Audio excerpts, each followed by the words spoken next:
Ladies and gentlemen, welcome back to another episode of Let's Play Minecraft Together. And we're going to do a little project just to begin this episode. In fact, two little projects. But also, there's Bedrock City. And in Bedrock City, there is a Millennium Falcon. We're going to go and check it out later on in this episode. We're also going to be starting a new community project and doing a couple of other interesting things as well. This spot right here, though, what I would like to do is just put in a very small and brief project to start off this episode. And then I'll basically be able to continue through this area with this little walkway that can wrap around the blaze farm and take use of some of the space back here.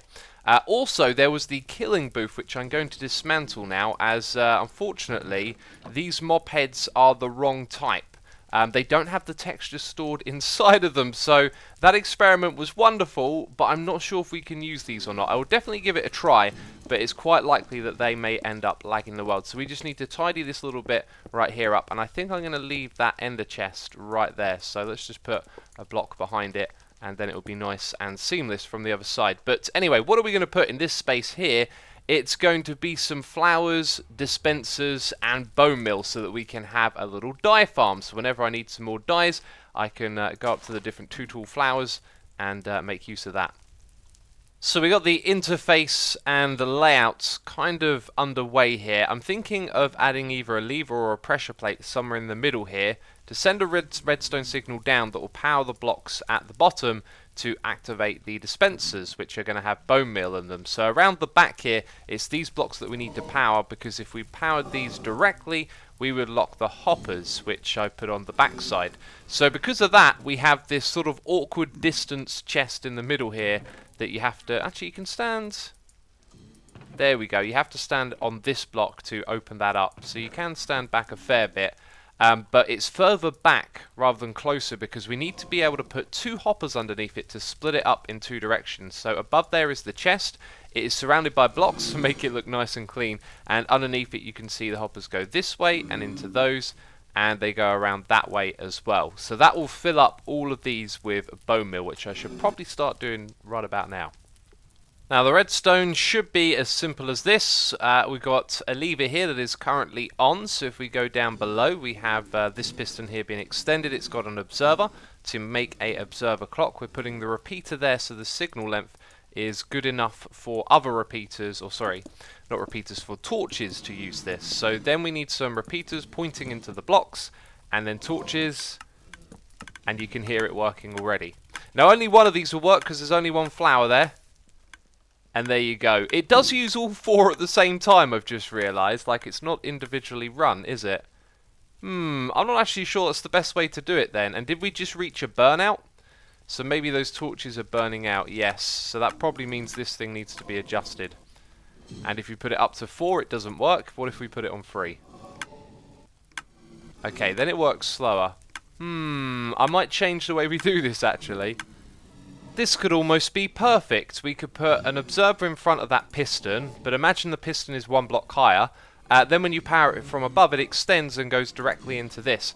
Problem is, that place would be right here, so you could have a pressure plate, you stand on it. It's going to quasi-power the piston alongside it, which is really unfortunate.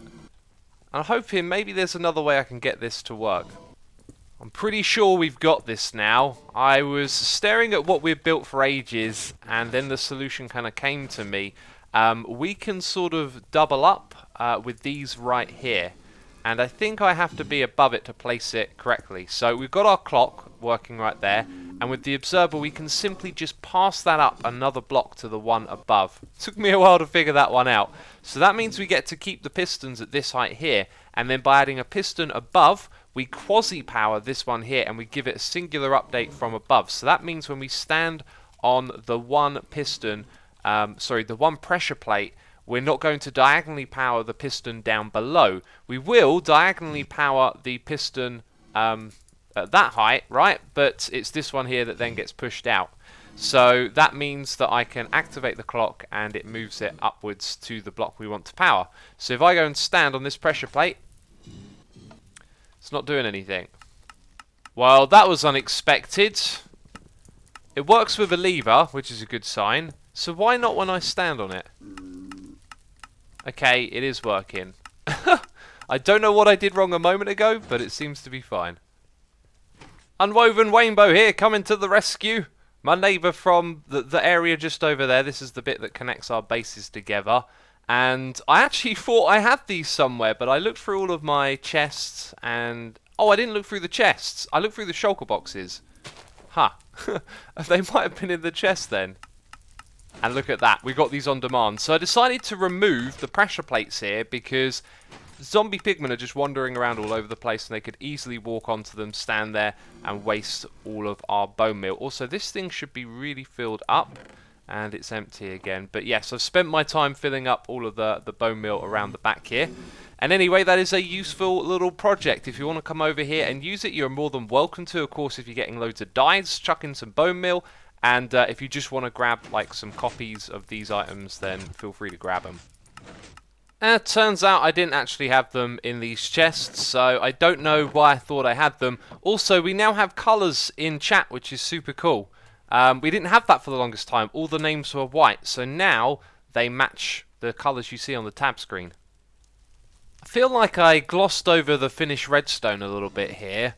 Although you already saw it, this is what it looks like when it's tiled side by side. So in case you're thinking of building this design yourself, that's the sort of bottom of the farm right there. Now in true Asuma fashion, what we've built right here might actually end up being redundant for the project we're going to do next. Now I wanted to have a choice of colours to mix in with some sand and gravel to make some concrete powder, and then when I came to my base to look for some supplies, I forgot about this gift right here, which is kind of perfect, a massive supply of concrete powder with a colour, because the project we're going to do in today's episode is going to require an insane amount of packed ice. We are starting a new community project. This chest is called Chill. This was given to me by Sherpa. It came from the community supplies. And I got a feeling that what I'll need to do is take a trip to a packed ice biome to get even more of this stuff. But all of these materials are going to help us with this new project. But what we will need to do is convert some of this powder into concrete. So if we go through to the overworld, of course we're going to need water to do that.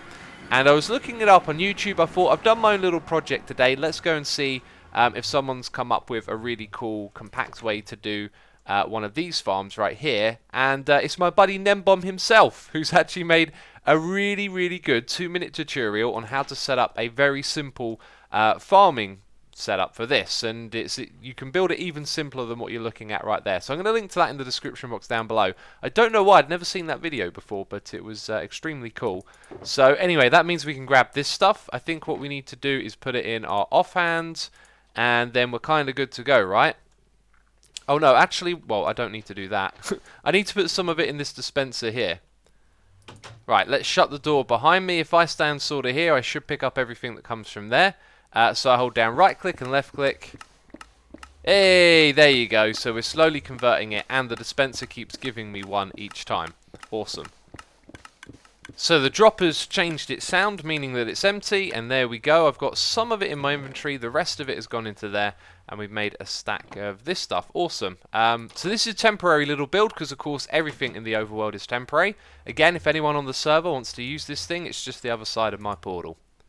So ladies and gentlemen, this next part of the video is about starting another massive community project together. So if you play on the server, this will act as a sort of set of instructions and rules on how we're going to work together to create like a new gaming area for a specific type of game that involves boats and ice, but we will get more into that in just a moment. I want to show you how to get to this place, and then for the next parts of this video I will be building stuff and explaining what I'm building and how you can get involved. So one of the first things that people can do is actually decorate this path. If someone wants to come over here and make this look interesting, you are more than welcome, because I started putting down some blocks, and then I realized that's going to take up a lot of time, and all I'm going to do is something very plain and repetitive, because there's quite a long path, and I need to crack on with setting up the basics of what we're going to be building together. So this is the back of the town hall, and here I started a little bit of a path, then I decided to put down cobblestone. Now the area that we need in which to do this project together needs to be kind of open so everyone can see where one another is building and what's going on. And unfortunately, there isn't a lot of open areas that are a way out from loaded places. So this is our big and open area, and it's going to make more sense when we can see this from a different angle. So we're going to be looking at things from the camera account now. So this is roughly the center of this big open area. There is, however, a lot of terrain that sort of comes into this space that can be removed or changed later on, but generally it is relatively open, and what we need to do next is go high up into the sky. In fact, looking at the position here, I actually need to come out a little bit further for what we're going to be doing here. In fact, it might be advisable to get right underneath this mass of land and then build a platform somewhere around here, because as you can see, there's a lot of open space around it. And now we have a platform up here hanging above this space, and you will see that there are some colourful blocks on this platform. These represent all of the entrances to the different tracks that are going to make up this project, and it's probably about time I explained what this is going to be. We're going to make ice boat racing courses up here, okay? So you can come and make your own race if you like the sound of that. What I would highly encourage though is playing together in teams. Maybe get together with a couple of friends and do a track together, because these could end up being very large and take a long time to build, as well as costing a lot of resources. But anyway, we have these entrances and they're different colours because I think each track should have a unique material for it, and I'm obviously going to go with the blue concrete, which is why I made so much of it over here, and I've surrounded a little bit around my entrance. So if you want to get involved and you come up here and all of these ones are taken up, you can expand the platform in that direction or that direction. Then what you can do is keep a space of 6 blocks between each of the entrances. That's really important, so we make sure we all have enough space to build and we don't step on each other's toes. These entrances are 5 blocks across, with the pillars there means you've got 3 blocks in the middle, and you can see I've extended out 3 of those 6 blocks, which gives me this space in which to create a lobby and decorate the walls or do whatever I want with that space without treading on anyone else's toes. And then of course I can start building the ice race. So when playing this, everyone is free to kind of build their own challenge, right? My challenge is going to be a 1-player game, which is a time trial against yourself. So the idea is to get a better time on my track each time that you play it. Originally I was going to do this on Hermitcraft, and I actually recorded a whole segment about it, and I can't remember if I ever left it in an episode or not. So if you've seen this idea already, then you kind of know what's coming, right? I'm just putting down some lights because the nether is kind of gloomy, but this is the first little challenge in my race, and what I want my race to do is drop down vertically, not by having slopes but by having holes, and these are going to appear in increasingly difficult conditions. You know, the first thing I've just realised is for whoever builds next to me, I've sort of turned out and gone immediately in their direction, which probably wasn't the best of ways to start, but I didn't want to start with a straight line. Maybe I'll actually change that, because you'll notice down here on the ground that I put in a couple of blocks like this. The idea is that that will slow you down if the boat goes over it. So yeah, let's actually change this so it's a straight line going out and then it drops down. But when you drop down, the challenge is you've got to slow down the boat so that you don't go all the way over to the other side, which is actually really easy to do. And then you've got to turn yourself around in the boat and drop down again. But below you, the track is going to change direction as well. So let's undo this that I've just done. Let's go in a straight line and create that drop. I've been hearing a ghast for a while. Turns out it's kind of trapped. It's trapped in the ice boat area and can't really go anywhere. So I think it'd probably be smarter here just to go straight ahead in your boat, but you will get slowed down by these blocks, so there's some encouragement to go around the sides, and that might skew with the player as they drop down here and they've got to spin around and figure out which direction to go in next, and then you can head down here. Now, one of the things that's kind of tricky to do when you're in a boat on ice is actually get it to line up perfectly in the middle and go straight down here. So as they're trying to avoid these bumps on either side, they'll probably end up pushing themselves into the next bit further down along, which will slow them down. I decided to leave this here, so when I was recording I could say, hey, that might be an obstacle idea. I'm not sure if I'm going to do that in my track, but it's something you could do in yours. And then we have another drop down, and I think this might be the last time that we do a drop down specifically like this, as now the challenges are going to get a little bit more interesting. So at some point here, I think we're going to need glass to fill in this space, because otherwise you might whiz through here and skip the most of this one. So it's pretty straightforward. It's just some twisting and turning, and you want to try and take the most optimal path. When you're in a boat, it's a lot more difficult than when you're walking around it like this, so it should be fairly challenging. And now we're going to have another drop, and I'm just wondering, do I want to do a drop challenge where there's some blocks in the way and you have to try and avoid them as you fall down, or do I want to do something different? At the moment, I'm just really not sure.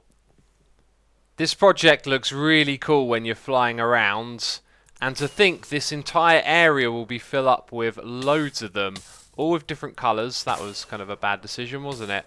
And let's just land over here. So this drop down, as you can see, it has a bar going across at 3 different heights, and when this is surrounded with some glass, it will make a lot more sense. And finally, we're not on fire. So I think the real trick here is just to come over to the right hand side, because if you land here, you've got to then slowly drop down and drop down again. And so as you learn the course, you'll know the better way to take it, and it's like a challenge of skill and timing and things like that. So here's a decision, I don't know which way is going to be faster, to get onto this thing and cut round there, or to try and navigate all the way around the outside on the faster ice. So we got 2 of those, and then it's going to lead you to a multiple choice, and I think I'm going to make it so the one that's hardest to get to, this one right here, will... Okay then, it is a new day for recording for me, and I kind of got to this bit here. I had a bunch of ideas, and then I logged off, and I forgot about the ideas that I had.